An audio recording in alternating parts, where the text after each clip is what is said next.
প্রিয় দর্শক বন্ধুগণ নমস্কার, গুড মর্নিং। আসি যাইছি নূতন আপডেট নেই। আজি 29 সেপ্টেম্বর সোমবার।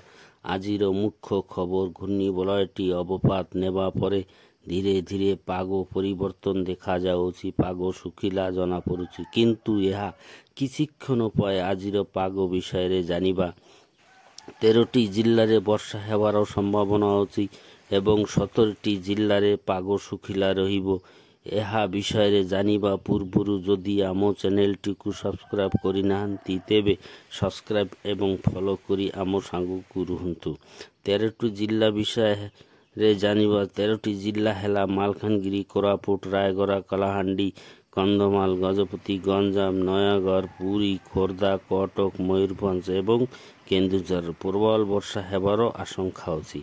ପବନର ବେଗ 30ରୁ 40 କିଲୋମିଟର ରହିବ। ବର୍ଷାର ପରିମାଣ 7 ସେଣ୍ଟିମିଟରରୁ 11 ସେଣ୍ଟିମିଟର ମଧ୍ୟରେ ରହିବ। ବିଜୁଳି ଘଡ଼ଘଡ଼ି ସଙ୍ଗେ ବର୍ଷା ହେବାର ସମ୍ଭାବନା ଅଛି। 17ଟି ଜିଲ୍ଲା ହେଲା ବାଲେଶ୍ୱର, ଭଦ୍ରକ, ଯାଜପୁର, କେନ୍ଦ୍ରାପଡ଼ା, ଜଗତସିଂହପୁର, ଢେଙ୍କାନାଳ, ଅନୁଗୁଳ, ବୌଦ୍ଧ, ଦେଓଗଡ଼, ସମ୍ବଲପୁର, ସୁନ୍ଦରଗଡ଼, ଝାରସୁଗୁଡ଼ା, ବରଗଡ଼, ସୋନପୁର, ବଲାଙ୍ଗୀର, ନୂଆପଡ଼ା ଏବଂ ନବରଙ୍ଗପୁରରେ ପାଗ ଶୁଖିଲା ରହିବ, କିନ୍ତୁ ମେଘୁଆ ପାଗ ରହିବ ବୋଲି ଆଞ୍ଚଳିକ ପାଣିପାଗ ବିଭାଗରୁ ସୂଚନା ମିଳିଛି। ଏହା ଜାଣିବା।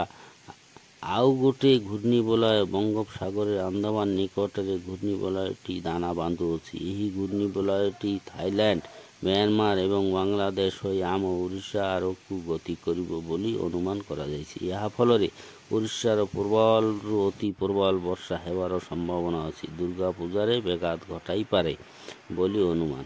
ଘୂର୍ଣ୍ଣିବଳୟଟି 2 ଓ 3 ତାରିଖ ସୁଦ୍ଧା ଉତ୍ତର ଆନ୍ଧ୍ରପ୍ରଦେଶ ଉପକୂଳରେ ଏବଂ ଦକ୍ଷିଣ ଓଡ଼ିଶାର କୂଳରେ ପ୍ରଚୁର ପରିମାଣରେ ବର୍ଷା ଘଟାଇବ। ଓଡ଼ିଶାର ଗୋପାଳପୁର, ବହରମପୁର ଜାଗାରେ ପ୍ରବଳରୁ ଅତି ପ୍ରବଳ ବର୍ଷା 3 ତାରିଖ ଶୁକ୍ରବାର ହେବ।